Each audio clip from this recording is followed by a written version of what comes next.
Hace algo.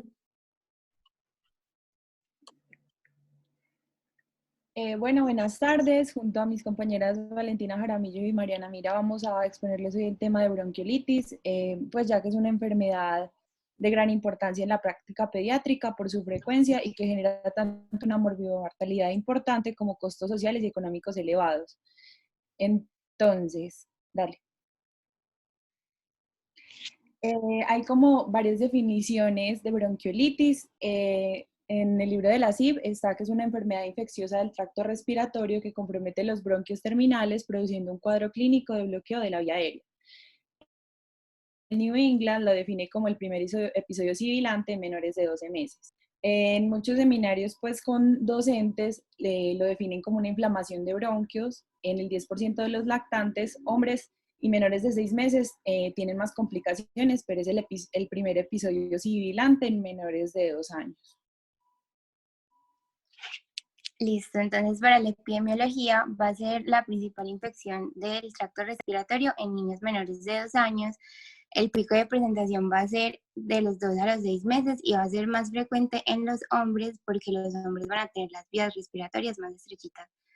Las epidemias anuales en Colombia van a ser entre abril y julio y va a ser de fácil diseminación intrafamiliar. La mortalidad va a ser de menos del 1% y las hospitalizaciones van a ser del 3% y la relación entre hombres y mujeres va a ser de 1.25 entre 1 y la enfermedad grave va a ser de 1.8 entre 1.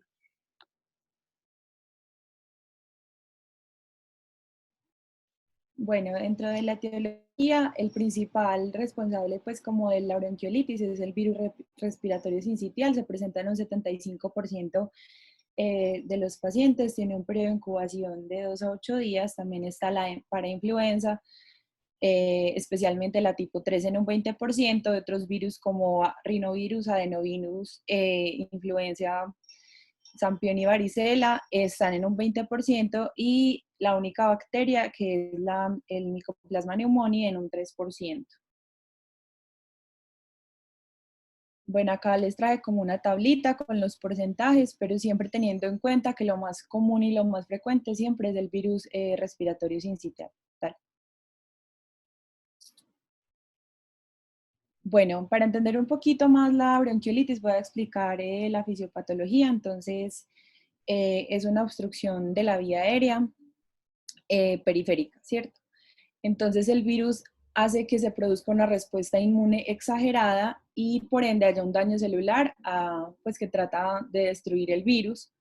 Y ahí esto también depende del balance de la activación de los T helper 1 y T helper 2 y la severidad de la respuesta pues hacia la enfermedad.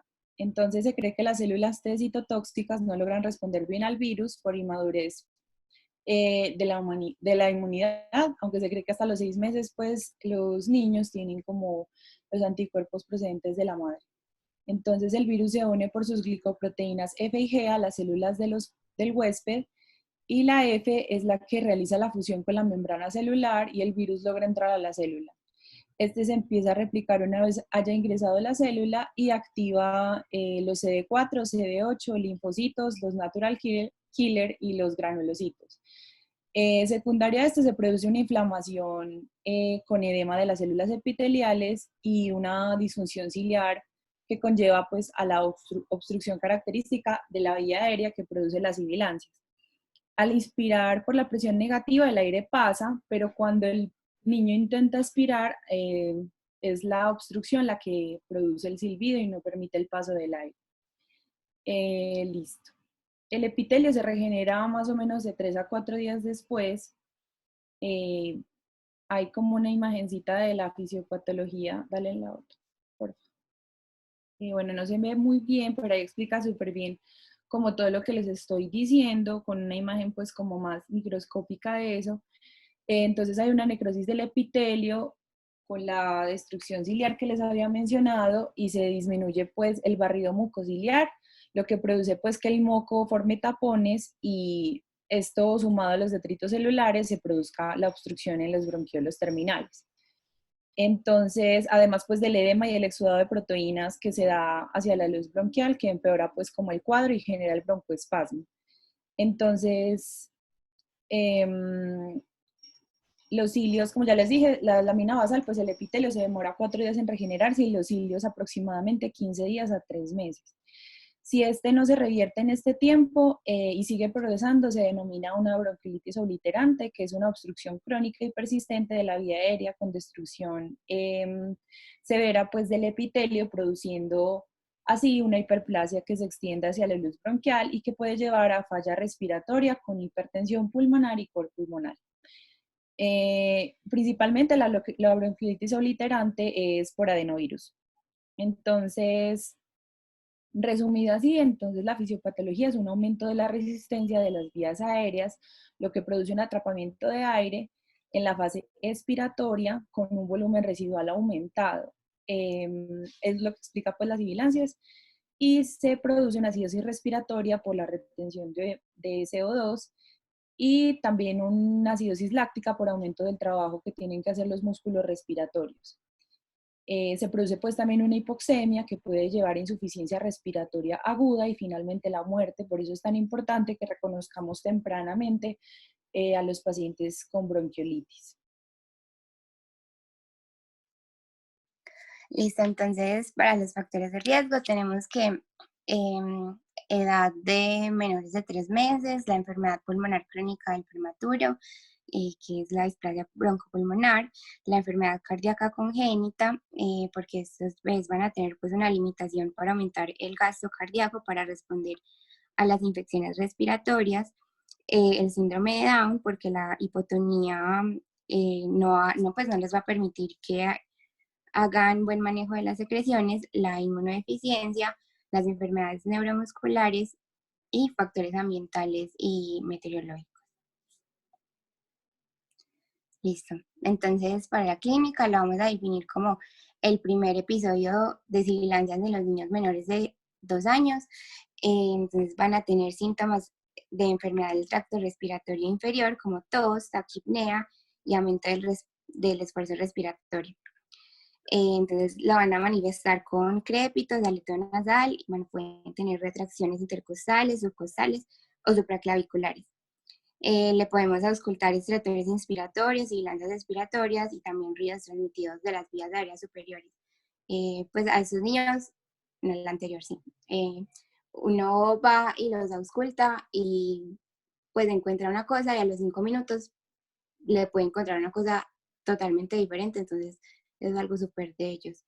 Bueno, y también pueden tener apnea, que es especialmente en los niños pretérmino, en los primeros 2 meses de edad. Y los parámetros más significativos de gravedad van a ser la frecuencia respiratoria, la hipoxemia y el trabajo respiratorio. Ahora sí, listo. Las complicaciones van a ser principalmente la infección del tracto urinario y la otitis media aguda, que la explicación es por lo mismo que explicó Sofía de los cilios. También pueden tener falla respiratoria, apnea, sepsis, y también pueden tener bronquiolitis obliterante, que no es muy común, pero pues es muy grave, entonces le tenemos que poner como cuidado. La bronquiolitis obliterante puede ser causada por adenovirus o por virus respiratorio sincitial y van a tener un daño progresivo e irreversible de las vías aéreas periféricas. Y esto vamos a pensar, entonces, si el paciente, a pesar pues del tratamiento, no nos mejora. Y también pueden tener sobreinfección bacteriana pulmonar, pero tampoco pues es como lo más común. Bueno, listo. Entonces ahora vamos a hacer un enfoque desde IEPI al niño. Entonces, en todos los casos le vamos a preguntar a la mamá sobre el problema del niño. Vamos a verificar si hay signos de peligro, que los signos de peligro es que el niño no pueda tomar del pecho, que esté vomitando todo, que haya tenido convulsiones, que esté letárgico o inconsciente. Ya cuando ya hemos preguntado eso, le vamos a preguntar a la mami si tiene tos o dificultad para respirar. Listo, la mamá esto nos lo puede referir como que lo ha sentido como cansado, como respirando más rápido. Listo. Vamos a preguntar cuánto tiempo hace Y esto es importante porque, pues, como para diferenciar las enfermedades, porque una tos o una dificultad para respirar que lleve, por ejemplo, 21 días, nos haría pensar más en algo como una tuberculosis o un asma o pues algo muy diferente. Listo. Vamos a preguntar si es el primer episodio o si es recurrente, porque el tratamiento va a ser diferente. Si es recurrente, podemos pensar más en que sea un asma, entonces tendríamos que tratar es como la crisis asmática que está teniendo el niño. Si tiene cuadro gripal previo, esto nos orientaría más a que sea una bronquiolitis. Si ha presentado apneas, recordemos pues que las apneas van a ser una pausa respiratoria de más de 20 segundos o que puede ser de menos de 20 segundos, pero que está asociado a cianosis, a palidez, a hipotonía o a bradicardia. Y si el niño fue prematuro, porque ya sabemos pues que es como un factor de riesgo. Vamos a observar y escuchar. Vamos a contar las respiraciones por minuto. Vamos a observar si hay tiraje subcostal, que ahorita vamos a ver un video de cómo se ve. Vamos a mirar la saturación, que por lo general debe ser mayor o igual a 92. Vamos a observar y a auscultar si hay estridor o sibilancias y si está somnoliento o si tiene incapacidad para beber o hablar, porque estos son pues los signos de alarma. Listo. Entonces, según la IEPI, si el niño tiene más de 60, si un niño menor de 2 meses tiene más de 60 respiraciones, pues mayor o igual a 60 respiraciones por minuto, es que tiene respiración rápida. En un niño de 2 a 11 meses es si tienes 50 respiraciones o más por minuto. En un niño de 12 a 5 años es si tiene 40 respiraciones o más por minuto.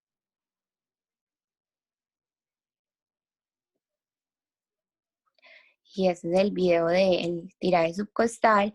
Y el tiraje subcostal lo debemos ver en los niños cuando estén tranquilos, no cuando estén pues llorando o estén gritando, ni siquiera cuando estén pues tomando el pecho, sino cuando estén tranquilitos.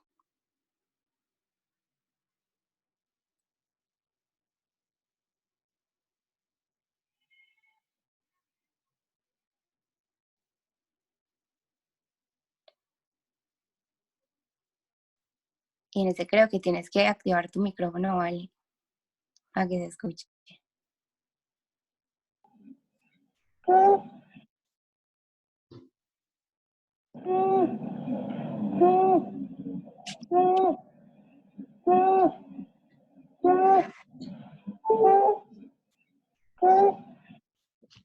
Listo, y ese sería el estridor.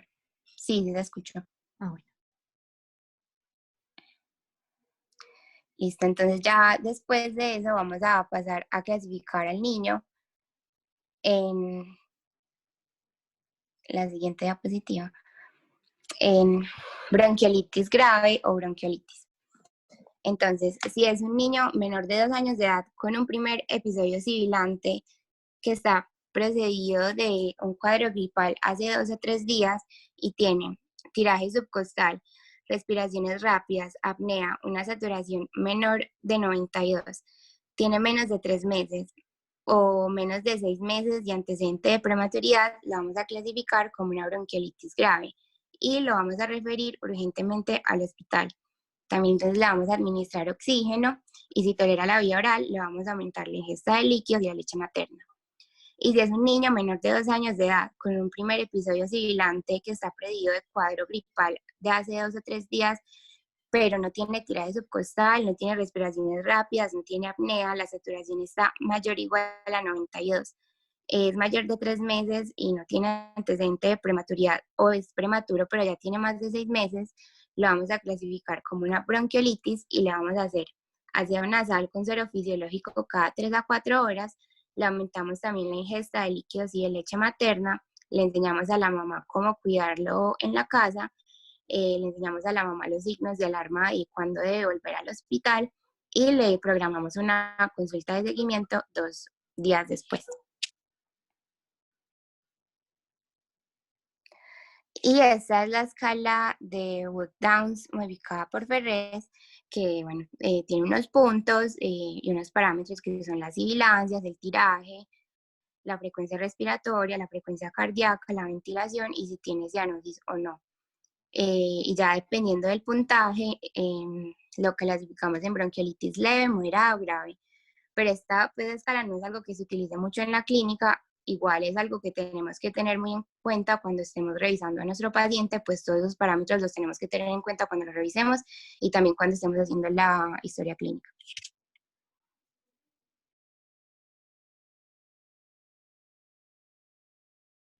Listo, casi que no encuentro el micrófono. Al momento del diagnóstico hay que tener en cuenta que eso es una de las patologías que es principalmente clínica. Pues cuando uno llega a un paciente, cuando vos estás en medicina interna y te llega un paciente con dificultad respiratoria, bueno, vos pensás en un montón de cosas, pero hay que tener en cuenta que estos niños son, pues, son niños menores de 2 años y que vamos a, pues, va a primar nuestra clínica, porque entonces tenemos estas 4 herramientas para, pues, como poder hacer un diagnóstico, pero no, pues, no están como muy recomendadas según, pues, como la evidencia científica. La placa de tórax que encontraríamos, pues vamos a encontrar, si hacemos una placa de tórax, encontraríamos diferentes grados de atrapamiento de aire, infiltrados peribronquiales, atelectasias, o pues si somos muy de buenas, encontramos como una consolidación lobular, ¿cierto? Entonces, esto que me puede, pues como que cuáles son las indicaciones en realidad de una radiografía de tórax en un cuadro de bronquiolitis, que tengamos una bronquiolitis grave, que tenga una muy mala evolución y una clínica típica, es decir, yo creo que este paciente se me está sobreinfectando, entonces necesito hacer una radiografía a ver si le encuentro alguna consolidación, algo que yo diga, pues madre, está haciendo una neumonía por, pues, que pues, me hace consolidaciones, entonces pensar en algo bacteriano o pensar que ya está mucho más grave y es, pues, y hay mayor compromiso del que yo creía. Y eso, recordemos que son niños muy chiquitos, entonces para hacerles una placa de tórax tenemos pues que asegurarnos que va a valer la pena esa irradiación, ¿cierto? Y a mí en una rotación, un profesor me dijo algo que me ha marcado mucho, me dijo, ¿qué le va a pedir al paciente? Y yo, pues yo me empecé a extender porque eso obviamente era lo que estaban en las guías. Y él me dijo, bueno, entonces, ¿usted para qué está pidiendo eso? ¿Qué espera encontrar? Si, pues, o sea, uno no debería pedir algo a menos que uno espere encontrar, pues espere tener un hallazgo. Uno no puede pedir unos rayos X de tórax pensando en que es algo gastrointestinal, pues porque uno se embala, ¿cierto? El panel viral es algo que ya está incluido pues en el post, entonces la realidad lo podríamos pedir, pero pues es algo muy costoso y en realidad pues toma tiempo. Entonces, ¿qué vamos a hacer en el panel viral? El panel viral detecta adenovirus para influenza, virus respiratorios sincitial e influenza. ¿Para qué es muy importante hacer el panel viral? Para determinar el aislamiento del paciente durante la hospitalización. Si yo creo que el paciente tiene una bronquiolitis y yo estoy, pues así que me corto un brazo, que es un virus respiratorio sincitial, pues yo lo aíslo y le pido el panel viral, pero no voy a esperar el panel viral para aislarlo, porque entonces si no contagia a todo el hospital del virus respiratorio. La otra herramienta que tendríamos son los gases arteriales. Los gases arteriales solamente los vamos a utilizar al momento de que tengamos pues, un paciente así con una dificultad respiratoria muy grave, pues muy severa, y básicamente la pedimos para definir si hay necesidad de ventilación mecánica o no. ¿Por qué? Pues primero, lo que me va a determinar los gases arteriales en este caso va a ser pues, la presión de dióxido de carbono. Entonces, cuando tenemos unos pacientes que están pues respirando a toda, la presión de CO2 va a estar pues disminuida, eso es lo que vamos a esperar. Pero cuando los pacientes ya están muy graves y van a necesitar ventilación mecánica, vamos a encontrar esta PCO2 un poquito normal o incluso elevada. Significa que ya la compensación respiratoria no está siendo suficiente. Y tenemos que tener en cuenta, yo no sé si algunos de ustedes le han hecho gases arteriales una vez en la vida, pero los gases arteriales son muy dolorosos y tenemos que tener en cuenta que estos son niños menores de 2 años que no entienden para qué le están haciendo esto y obviamente esto les va a causar mucho más dolor, pues va a ser muy difíciles de tomar la muestra, puede que no salgan buenas y puede que en realidad causemos como mucho más dificultades con nuestro paciente. Y el hemograma, pues en realidad la evidencia no dice que es muy útil, pues pero igual es un hemograma, no se le niega a nadie, y pues nos va a indicar generalmente que los leucocitos van a estar normales y que va a haber predominio de linfocitos. ¿En qué situaciones va a ser súper útil un hemograma? En un paciente que tengamos una fiebre muy alta, que estemos sospechando que hay sobreinfección, sobre todo bacteriana, y una bronquiolitis súper grave, porque pues en este caso también nos indicaría hacer una PCR para ver el proceso pues de la evolución del paciente, cómo me va a, pues cómo va a estar marcado el proceso mientras procedemos al tratamiento. Si tienen preguntas hasta ahora, bienvenidos. Al momento de hacer la placa de tórax, se me había olvidado decirles, es muy importante diferenciar en estos niños que son menores de 2 años, tener una diferencia entre una atelectasia y el signo de la vela. En el signo de la vela es lo que vamos a ver claramente, pues como cuando vemos el timo, que hay como un triangulito sobre el corazón y uno dice, ay Dios mío, ¿será que la aorta está súper grande? Pues esa cosa tan rara, tiene una masa, pero pues en realidad en estos niños pues son muy chiquitos, el timo puede no haber involucionado y puede que estemos viendo eso y no la telectasia. Cuando tenemos una telectasia, recordemos que también vemos otros signos clínicos alrededor, como pues la desviación de la tráquea, pues y todos los demás pues como signos radiológicos.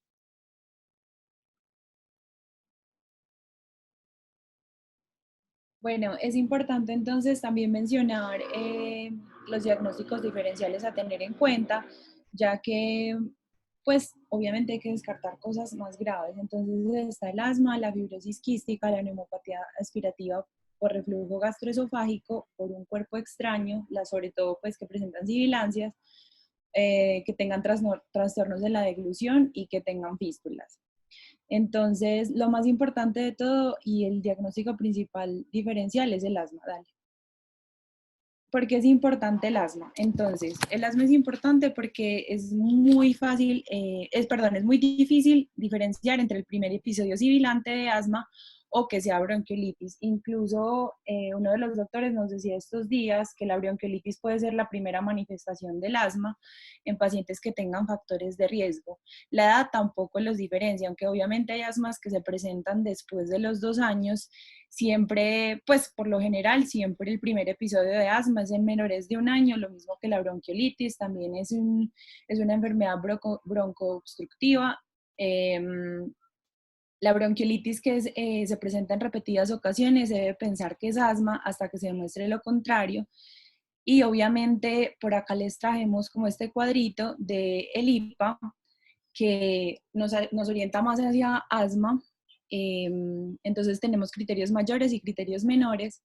Dentro de los mayores es que tenga un antecedente familiar de asma en los padres, que tenga un antecedente personal de dermatitis atópica y una sensibilización a un aeroalergeno. Dentro de los criterios menores, entonces está que tenga sibilancias no relacionadas con resfriados, que acá se puede como diferenciar de bronquiolitis, y eosinofilia en sangre periférica de un 4% y unas alergias conocidas a la leche, al huevo o al maní. El IPA no es diagnóstico de asma, el asma también es clínico, no voy a profundizar mucho en este tema, pero un IPA positivo es 7 veces más riesgo de que dé asma en edad escolar y en menores de 3 años debo ver si tiene 4 episodios sibilantes al año, si duran más de 24 horas y al menos uno que esté confirmado por el médico. Y debe tener un criterio mayor o 2 criterios menores. Entonces, también otra manera de diferenciarlos, obviamente, es que el asma es una enfermedad crónica, mientras que la bronquiolitis es una afección aguda.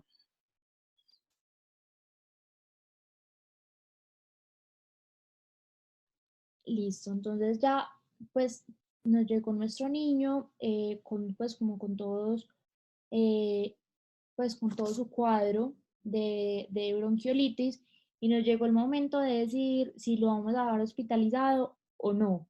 Entonces, ¿cómo determinamos eso?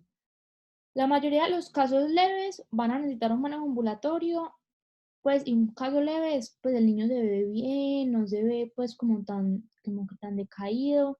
En cambio, los criterios de hospitalización me incluyen que el niño haya disminuido su ingesta hasta un 50% de lo normal pues, en las últimas 24 horas. Que te diga, no, pues la mamá normalmente ese niño me come de todo, pues me pide teta todavía, y no está comiendo, o sea, que no está comiendo en realidad. Que el niño, la mamá les refiere y ustedes mismos también lo ven como dormidito, como aperezado, como estuporoso, que tiene apneas, que respira y separa la respiración por un periodo de tiempo y después vuelve a respirar normal, que tiene los signos de dificultad respiratoria, entre esos está la taquipnea, los tirajes subcostales, pues intercostales, pues los claviculares, pues etcétera, el aleteo nasal, están otras cosas como las retracciones y pues los quejidos.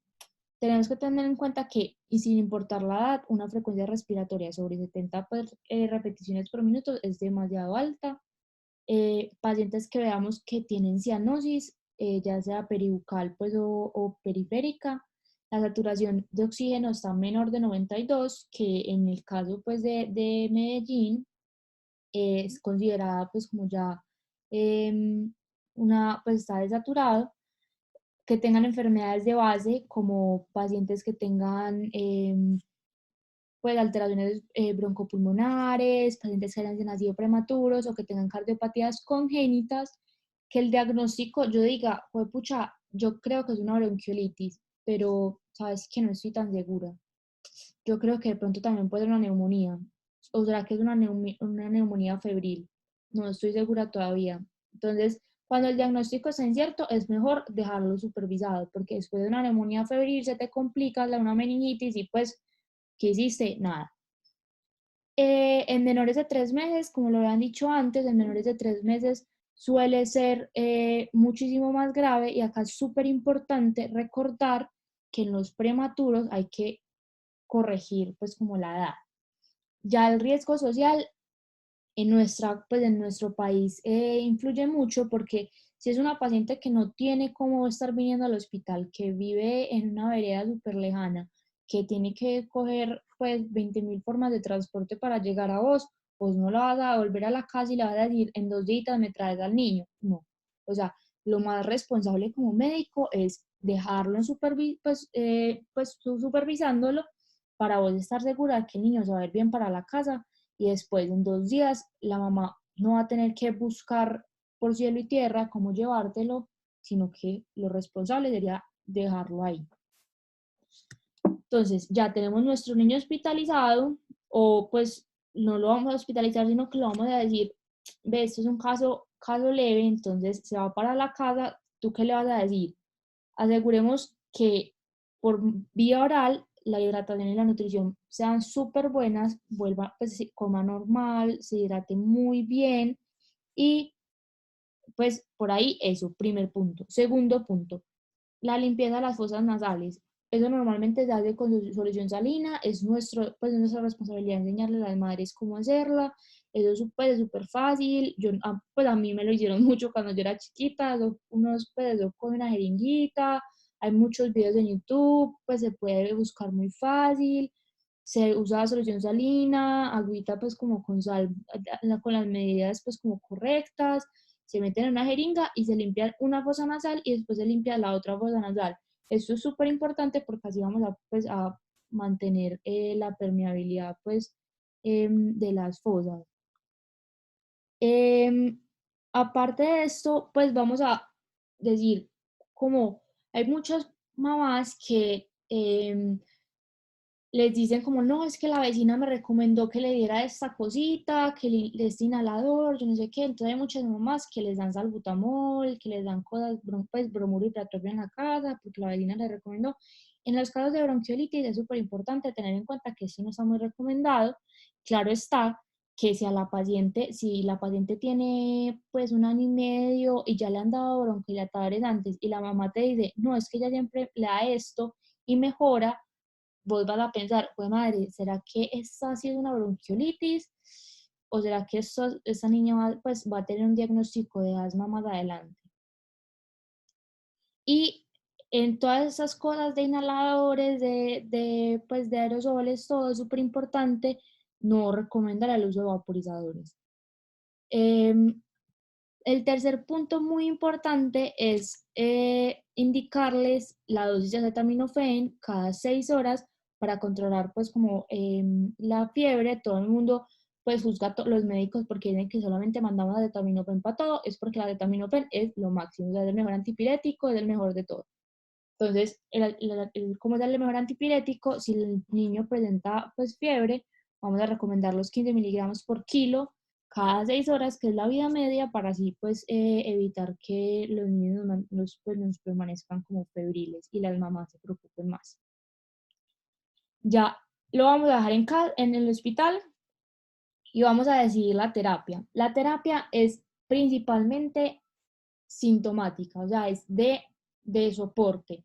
No hay ninguna evidencia que con hacer más cosas y ponerle todas estas cosas, el niño me vaya a salir más rápido de la bronquiolitis, se vaya a curar más rápido, se vaya a sanar mejor, que vaya a quedar mejor tratado. No. Entonces, muchas veces con la bronquiolitis, menos es más. Menos en cuanto a no les estoy diciendo que no hagan nada, lo que les estoy diciendo es que cuando al momento de decidir qué hacer, tomemos muy bien que estemos decidiendo todas las cosas con los criterios adecuados, que el niño en realidad sí necesita estas cosas. ¿Cuándo vamos a...? Entonces yo lo separé como, primero, todo lo que me va a mejorar, pues como lo respiratorio, ¿cierto? La oxigenoterapia. ¿Cuándo voy a decidir ponerle oxígeno a un niño? Si me llega desaturado con menos de 92% o me llega un paciente, pues me llega el niño de 4 o 5 meses y me está saturando bien y la enfermera me dice, no doctora, está en 94, está súper bien, pero vos lo ves y tiene aleteo, tiene tiraje y vos le decís, pero pues ese niño no está respirando bien ni a bala. Ponerle la cánula nasal, se le pone a 2 litros por minuto pues con el humidificador de agua. O si ya el niño está súper complicado, está súper desaturado, todo, se puede iniciar con una Venturi a una FIO2 de 40 o 50%. ¿Cuándo voy a decir yo que necesita una ventilación mecánica? Como les dije, para la hora de dar el diagnóstico necesitamos que los gases arteriales me salgan alterados. ¿Qué es alterados? Que la PCO2 me esté diciendo, vení, hay algo que está mal. La respuesta de este niño no está siendo suficiente para compensar la dificultad respiratoria y está acumulando CO2.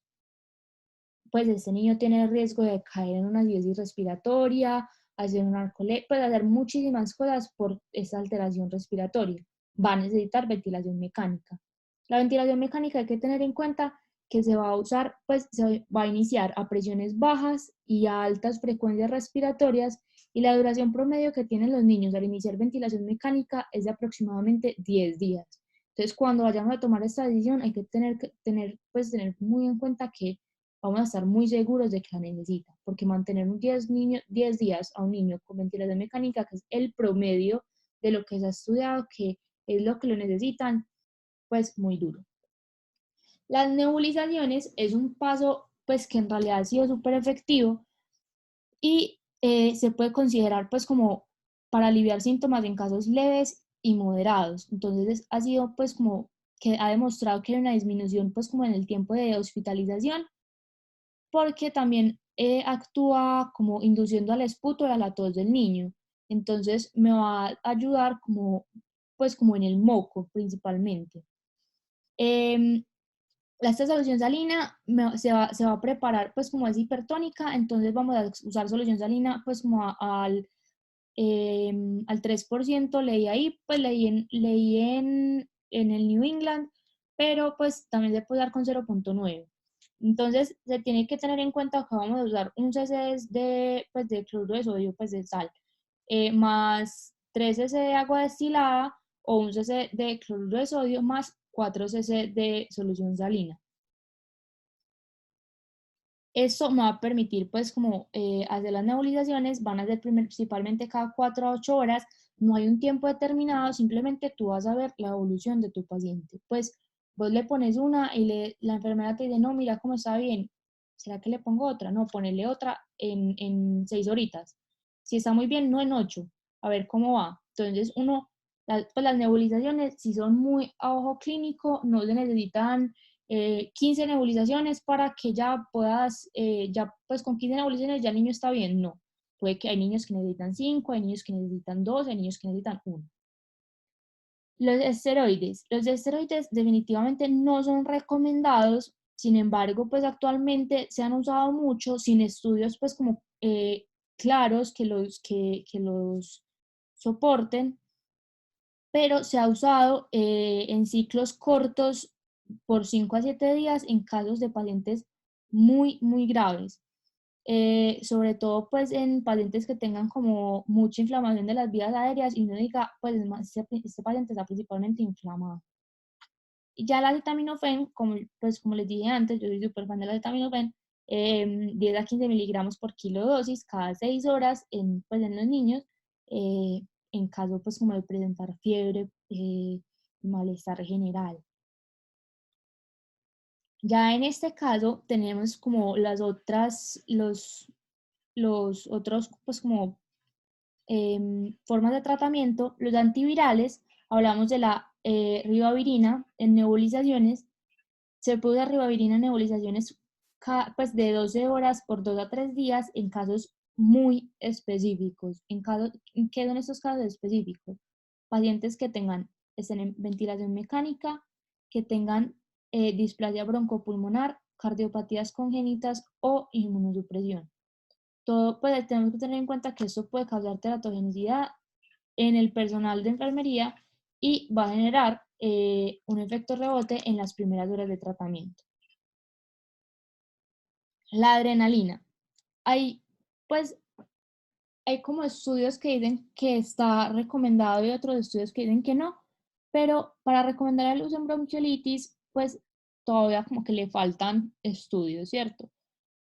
Pero se usa principalmente en pacientes que no han mejorado con la solución salina hipertónica, pues con las nebulizaciones de esta. Se debe suspender pues como a las 2 horas si no hay una buena respuesta y pues no hay como mucha evidencia, pero igualmente es muy usada. La sonda nasogástrica en pacientes que no reciban vía oral, y como esos pacientes no están recibiendo vía oral, también hay que tener en cuenta el soporte hidroeléctrico intravenoso, que pues la vía oral está contraindicada por una dificultad respiratoria y que tengamos un riesgo muy alto de una broncoaspiración, pues considerar la sonda nasogástrica y el soporte hidroelectrolítico para que no vayan a tener otras descompensaciones. Que no está indicado pues aún en bronquiolitis, terapias respiratorias. Los niños no responden bien a las terapias respiratorias cuando tienen bronquiolitis. Los anticolinéricos, pues todo los bromuro y traplatropio, todo, no, nada. Y los antibióticos en caso de antibióticos y broncodilatadores, en los casos de bronquiolitis pura, no están indicados. ¿En qué casos van a estar indicados? Si me llega el niño mayorcito de 1 año que la mamá me dice, ve, no, yo ya le he dado mucho salbutamol y siempre responde el salbutamol súper bien, y uno dice, el IPA me da muy positivo, me da súper alto, ya tiene historia de atopía, los papás son asmáticos, eso es más probable que una bronquiolitis va a ser que el niño es asmático. Bueno, ahí uno considera usar el broncodilatador. De resto no tiene ninguna utilidad, pues en el niño me llega con 5 meses, está sibilando, broncodilatador, pues no es tan indicado, o sea, uno no debe pensar eso tan automático.